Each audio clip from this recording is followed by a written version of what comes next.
কি সুন্দর দৃশ্য। পদ্মজার মন বলছে মা আসবে তার খোঁজে, পুরোটা ঘটনা শুনতে আসবেই। সত্যি তাই হলো। কিছুক্ষণ পরই হেমলতা আসলো। আম্মা, বাতিটা নিভিয়ে দাও, বলল পদ্মজা, কণ্ঠ খাদে নামানো। হেমলতা বাতি নিভিয়ে পদ্মজার পাশে বসেন। পদ্মজা তৈরি ছিল, তবুও অপ্রস্তুত হয়ে পড়ে। খুব অস্বস্তি হচ্ছে, সে গোপনে দীর্ঘশ্বাস ছাড়ল। পদ্মজা তখন চতুর্থ শ্রেণীর ছাত্রী, বয়স ছিল 10। খুব কম বয়সেই তাকে স্কুলে পাঠানো শুরু করেন হেমলতা। সেদিন নানা বাড়িতে সবার দাওয়াত পড়ে। হানিফ চলে যাবে সৌদিতে, তাই এত আয়োজন। পরিবারের মিলন আসর বসে। স্কুল মাঠেও সেদিন নাচ গান অনুষ্ঠিত হয়। বাড়ির সবাই সেখানেই চলে যায়। বাড়িতে থাকে শুধু পদ্মজা, পদ্মজার বৃদ্ধ নানা আর হানিফ। পদ্মজা ঘুমেছিল, তাই বাকিদের সাথে যেতে পারেনি। যখন ঘুম ভাঙে, আবিষ্কার করলো বাড়িতে কেউ নেই। মোর্শেদ হঠাৎ করে অসুস্থ হওয়াতে হেমলতা বাপের বাড়িতে উপস্থিত ছিল না। পদ্ম নাকি? পদ্মজা বাড়ি থেকে বের হওয়ার উপক্রম হতেই কানে আসে হানিফের ডাক। পদ্মজা মিষ্টি করে হেসে মাথা নাড়ালো। হানিফের লোলুপ দৃষ্টি তখন পদ্মজার সারা শরীর ঘুরে বেড়াচ্ছে। এইটুকু মেয়ের ফর্সা চামড়া, বিকৃত মস্তিষ্কে হানিফকে যেন বড্ড টানে।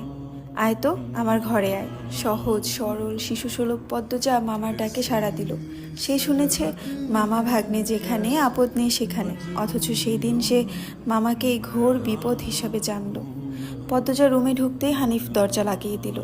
পদ্মজার মন কেমন করে ওঠে। হানিফের অদ্ভুত চাহনি আর দরজা লাগানো দেখে হানিফ কুৎসিত অঙ্গভঙ্গি প্রদর্শন করতে থাকে।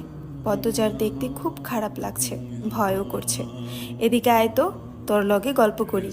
হানিফ বিছানায় বসে পদ্মজাকে ডাকে। পদ্মজা কাছে যেতে সংকোচ বোধ করে। হানিফ পদ্মজার ডান হাত ধরে টেনে কোলে বসায়। তুই জানোস তুই যে সবার থাইক্কা বেশি সুন্দর? হানিফের প্রশ্ন পদ্মজার কানে ঢুকেনি। সে মোচড়াতে থাকে হানিফের কোল থেকে নামার জন্য। আপত্তিকর স্পর্শগুলো পদ্মজার খুব খারাপ লাগছে, কাঁদতে ইচ্ছে হচ্ছে। মোসরাস ক্যান রে সেরি, শান্তি মতো বইয়া থাক, মামা মেলা থেকে সাজনের জিনিস কিনা দিমু। হানিফের শক্ত করে দু হাতে ধরে রেখেছে পদ্মজাকে।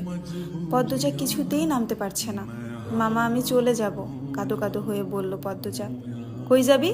মামার ধারে থাক, বলল হানিফ। হানিফের শক্তপোক্ত হাতের স্পর্শগুলো শুধু অস্বস্তি দিচ্ছে না, স্পর্শকাতর জায়গাগুলো ব্যথায় বিষিয়ে উঠছে। পদ্মজা কেঁদে উঠে ভেজা কণ্ঠে বলল, বাড়ি যাব আমি, ব্যথা পাচ্ছি মামা। হানিফ হাতের বাঁধন নরম করে আদুরে গলায় বলল, আচ্ছা, আর ব্যথা দিতাম না, কান্দিস না। পদ্মজা চট করে কোল থেকে নেমে পড়ে। হানিফকে তার আজরাইল মনে হচ্ছে। মায়ের কাছে সে আজরাইলের অনেক গল্প শুনেছে। আজরাইল যখন জান নিতে আসবে, তখন শরীরে খুব কষ্ট অনুভব হবে। এই মুহূর্তে যেন ঠিক তেমনই অনুভূতি হচ্ছিল। তাহলে তার মামা হানিফই কি আজরাইল? তাই হানিফকে ভীতিকণ্ঠে অনুরোধ করলো, মামা দরজা খুলে দাও। কেন? আমি তোরে যাইতে কইছি? হানিফের কর্কশ কণ্ঠের ধমকে পদ্মজা ভয়ে কেঁপে উঠল। তার চোখ বেয়ে জল পড়তে থাকে। হানিফ পদ্মজাকে জোর করে কোলে তুলে নেয়। পদ্মজা কাঁদছে, তার খুব ভয় লাগছে।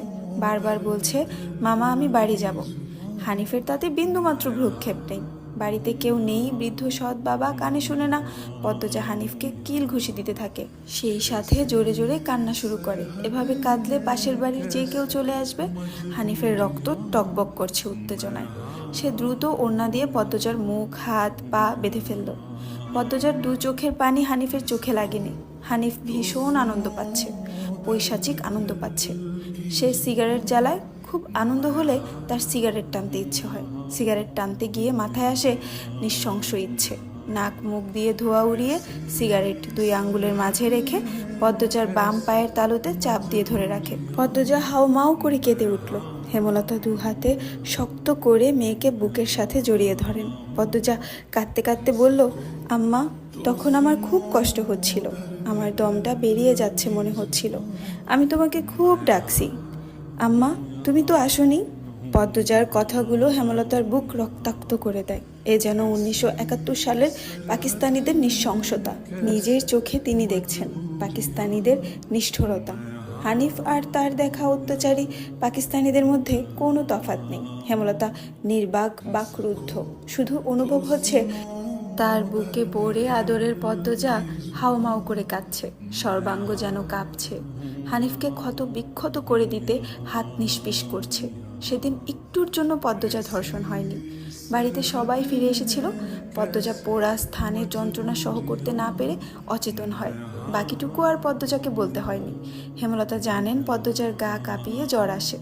21 দিন বিছানায় ছিল। ততদিন হানিফ দেশ ছেড়ে চলে যায়। পদ্মজা ভয়ে লজ্জায় ঘটনাটি কাউকে বলেনি। পায়ের পোড়া দাগ দেখে যখন হেমলতা প্রশ্ন করেছিল পা এমনভাবে পুড়ল কি করে,